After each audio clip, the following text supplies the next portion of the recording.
Hi YouTube, it's Kathy and this is my weekly entertainment wrap-up for September 4th through 10th. This week I read 1 book, I watched 5 shows, I watched 3 movies, and I listened to 2 books.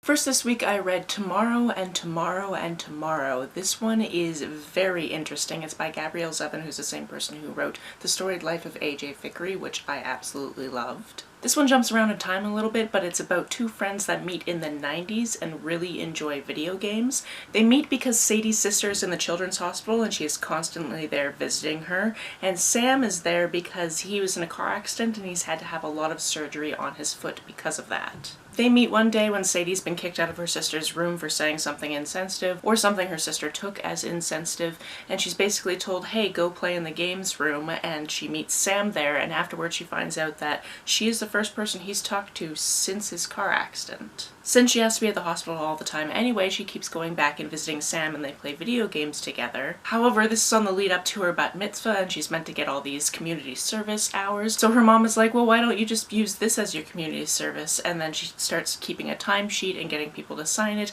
And when Sam finds out about this, he does not take it well. Now that I think about it, I'm definitely mixing up the timelines a little. This timeline is definitely in the 80s. They meet back up in 1995 when they're both attending university. One of them's at Harvard, one of them's at MIT. I've been to both of those campuses. And it's at this point that they reconnect and decide that they should make a game together. From there we have this sprawling narrative about these characters coming back together and moving apart because of various things that happen in their lives, as well as them making some excellent video games together. I mean, not everything's a hit, some things definitely flop, but this was so intriguing. Like, obviously I have played video games before. I haven't played all of the video games. However, when video games are referenced in this, I've usually heard of them. Not every single one, but I can understand where they're going. Something interesting to note about this is occasionally the genre of the writing will change a little bit, as though you're playing just a different game by the same people. And I found that a really interesting way to give perspective to characters that aren't our 2 main characters. Some absolutely heartbreaking things happen when we switch genres a little bit like that, which I think I will never forgive Gabrielle Zevin for,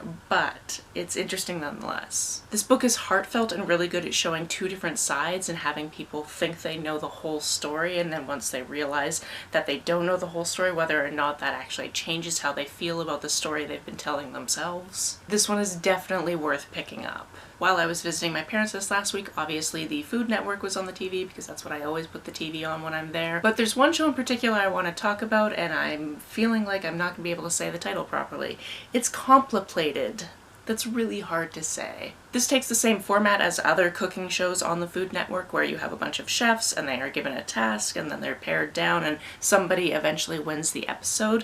However, the host of this show is vegan, so everything has to be plant-based, and then they have guest judges who come in and give a further complication to what the person is trying to make, as well as the theme to what they're trying to make. So for example, one of these people came in and she found out that she can't do gluten anymore. However, she's got a rich Italian heritage, so she wants something that's like a bowl of noodles, but obviously you can't just make it with regular pasta. I definitely appreciated that this show finally exists because I also eat plant-based, so I love watching the Food Network, but it's usually all of this interesting food that I could never eat because I don't eat a lot of things. I don't think this is the only Food Network show that's ever been a vegan show. I think there was a short-lived one before this. I hope this one does well and it keeps going on and making more episodes so I can see them when I happen to go to my parents' place. We also finished the 2nd season of The Great North, which is substantially longer than the 1st season, which is why I thought we had basically come to the end, but no, we had another like 10 episodes to go. It is cemented. Beef Tobin is probably my favorite TV dad of all time. This whole family is just so lovely and supportive and hilarious, and they get themselves into ridiculous circumstances. And I am so excited that a new season is starting up later this month because I am going to want to watch all of it when it comes to whichever streaming platform I'm going to be able to find it on. I also watched the finale of Canada's Drag Race, and I wasn't on a particular team besides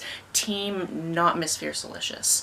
Like, that was the only team I could really say I was on. I didn't really have a person picked out to be the queen that won, so I'm happy for the one that did. It's always fantastic to see these queens get to the end, give it their all, and then just see what sticks. It's also very nice when you bring back a previous winner to talk to these queens, and all of that is just lovely. The artistry that went into some of these outfits is just delightful. I also watched this week's episode of Rupaul's Secret Selection Celebrity Drag Race. We are in the top 5, and this episode was I Love the 90s, so they had to do a song from the 90s. This was great because there was a huge range of songs, and I only really knew a couple of them. Like, I'd heard other ones, but like I only really knew a couple of them. And as we were doing the lead up to the first performance from the first queen, I was just so excited because I knew it was going to have a bunch of reveals.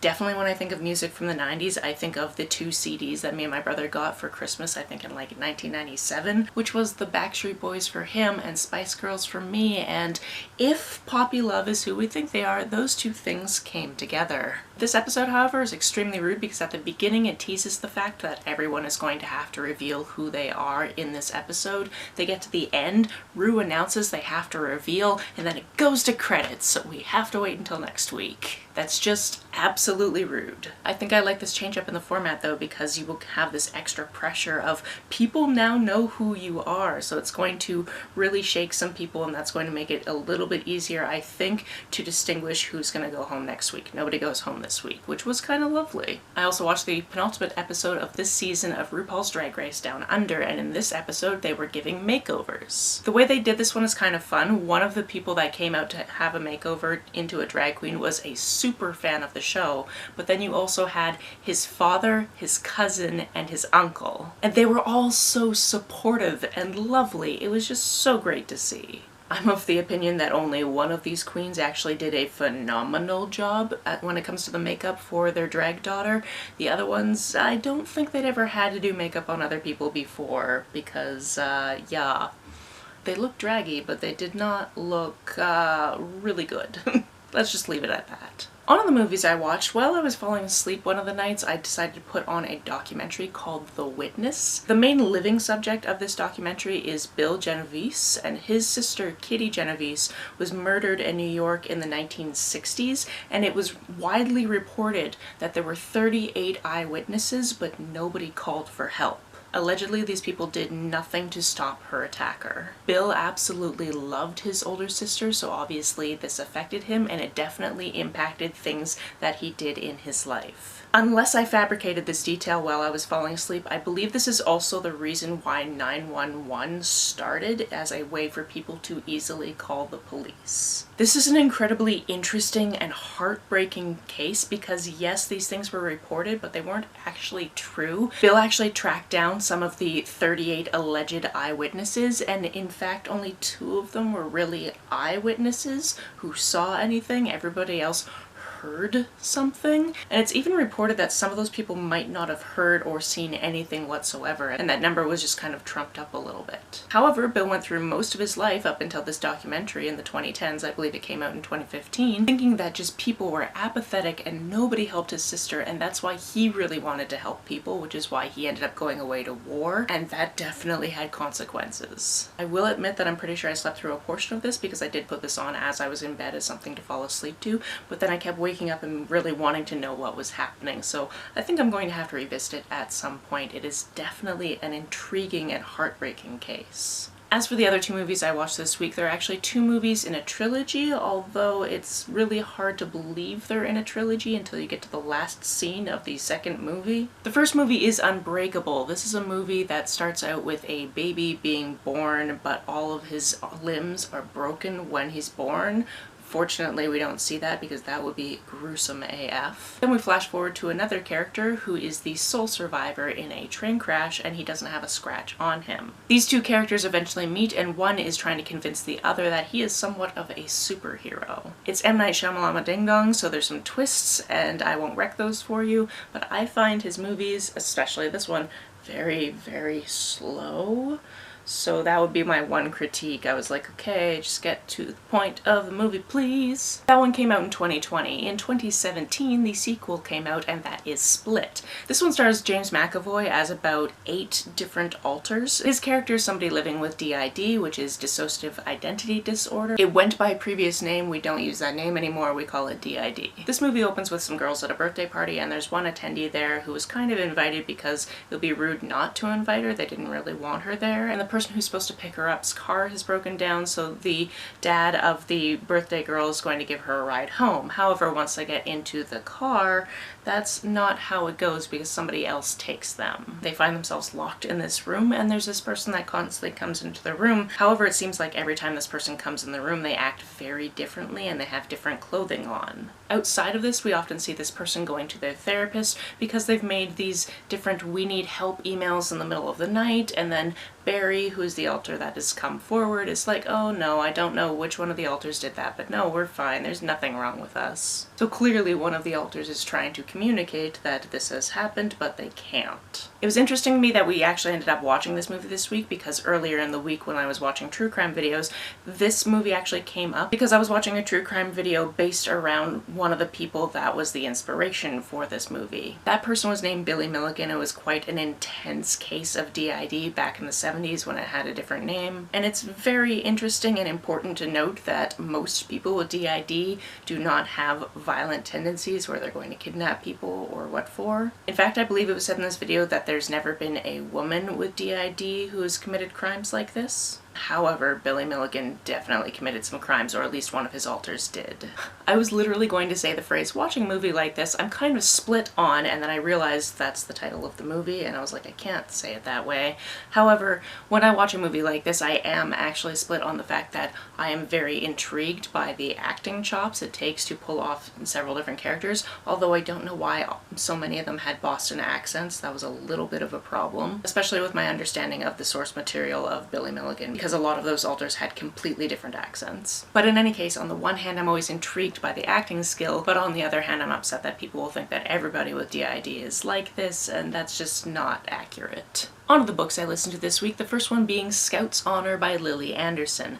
This one is about a secret society of sorts. It has a presence in the world. It's the Ladybird Scouts. They do these really nice community-based things around town. They've got this whole system. You have to get your different charms for your charm bracelet. It all seems wholesome and lovely. However, all of that is basically masking that these people can see these interdimensional beings that are actually attacking people all the time based on emotions. The best way to describe it is there's 5 different types of these creatures, and they're kind of like different worms that show up depending on the types of emotions that are in a situation. Some of them are kind of harmless, but then sometimes they will grow and they will feed and they will be scarier, and these people are basically there to shut that down, to send these beings back to their own dimension. Our protagonist used to be a scout, however 3 years previously something very traumatic happened and she quit the Scouts, which is not cool with her mom because her mom basically runs that chapter. And when she gets in trouble one night, her mom decides that her punishment is to actually bring up the next batch of Scouts so that they can pass their tests to become Steel certified, which means they can start going out on patrols. It is so infuriating when parents don't understand that somebody has PTSD and that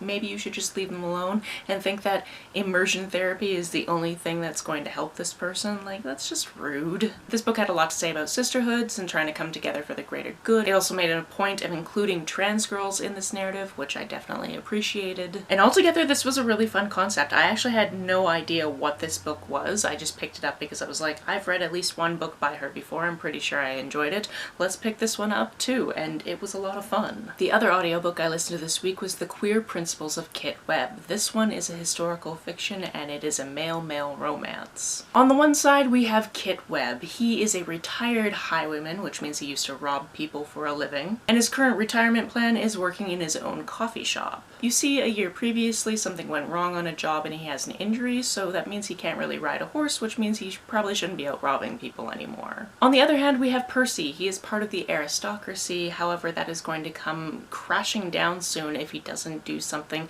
to put off a blackmailer. You see, he's first in line to get the dukedom when his father passes, however somebody has written saying that he is not the legitimate heir, and if they are not paid off, they are going to make this information public.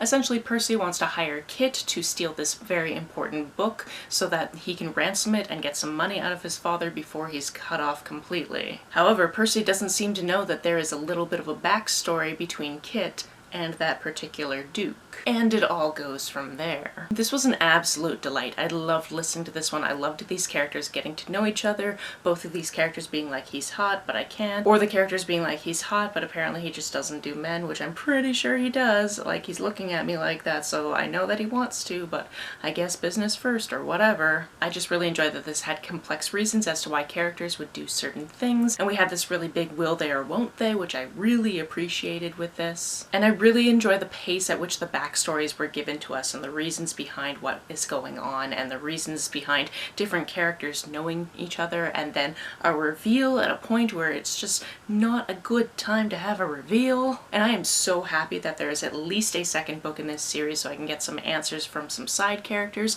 And the main character of that book is actually Percy's childhood best friend slash his mother-in-law. It's a whole complicated thing, but it makes so much sense if you read the book, which you should. That's it for this week. If you've read, watched, or listened to any of these, let me know about it down in the comments below. On the way down to the comments, if you hit that subscribe button, that would be very nice of you. If you don't feel like leaving a comment but want to make sure that I know you were here, just leave me an emoji or a smiley face if you happen to be on your keyboard. Some people have asked if there's a way to financially support this channel, so I set up a Ko-fi account, which is a digital tipping service. The link for that, as always, is down below. You can like and share this as you see fit, and I will see you very soon.